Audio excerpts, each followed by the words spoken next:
Amphibious vehicles carried troops and supplies straight from sea to shore, making major World War II invasions possible. Here's a complete list of those vehicles. First up, United States. GMC DUKW.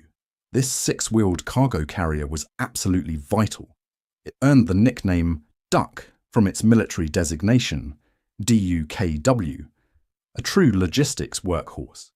It connected ships directly to shore, bypassing jammed ports. Up next, Ford GPA, remembered by American troops as the Seep. Its lack of performance in high waves led many to prefer the much larger DUKW. It was often provided to Allied nations via Lend-Lease. M29C Weasel, originally conceived for snow travel, this small tracked carrier proved excellent in swamps and mud. The C variant added flotation tanks, making it fully amphibious and incredibly versatile. Now this is the LVT-1, the ancestor of all American landing vehicles tracked, or LVTS. It was first used at Guadalcanal. Primarily intended for carrying supplies, its armoured protection was minimal. LVT-2, an improvement over the LVT-1, featuring a better suspension system. This made it faster and more reliable over rough terrain, both on land and in the water. Then LVT-3, known as the Bushmaster. This design moved the engine forward, creating a huge ramp at the rear.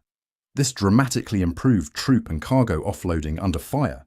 LVT-4, perhaps the most mass-produced LVT variant.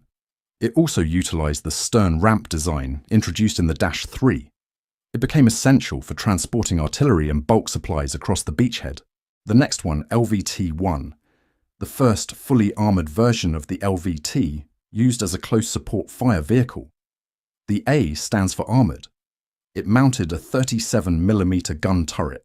LVT-4, a major firepower upgrade. Instead of the smaller gun, it mounted a powerful 75mm howitzer. This made it crucial for suppressing enemy positions during landings. Now this is the LVT-5, the final evolutionary step of the armoured LVT series. It incorporated a powered turret mechanism for faster tracking. It saw limited action before the war ended. Next up, Germany. Volkswagen Schwimmwagen, the most recognisable German amphibious car of the war. Based on the Volkswagen Beetle chassis, it used a small propeller at the rear for water propulsion, triple SG6. It was used primarily by engineer units and police forces. Landwasser Schlepper, translated literally as land-water tractor. This massive unarmoured German vehicle was designed to tow barges from water onto the shore. It was slow but powerful. Next on the list is Japan, Type 2 Kami, the Imperial Japanese Navy's most common amphibious tank. It featured large detachable pontoons for buoyancy. These could be discarded once the tank reached the beach. Type 3 Kachi, a larger, heavier Japanese amphibious tank designed to carry the Type 1 47mm gun. It was developed late in the war and saw very limited use. Type 4 Katsu. This highly unique Japanese design was actually an amphibious transport vehicle. It had a submersible hull and was intended for fast supply runs. It could also carry torpedoes. Toyota Tsuki, a Japanese experimental amphibious truck developed by Toyota. It was intended for transporting troops and supplies across island chains. Few were actually completed.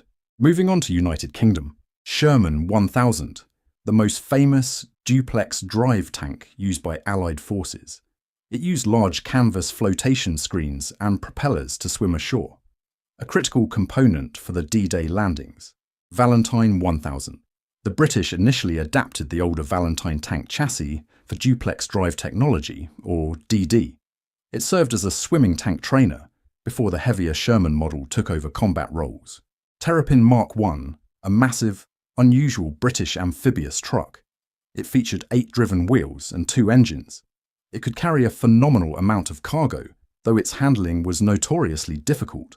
Finishing off with Soviet Union, T-37A, an early Soviet light amphibious tank from the pre-war era.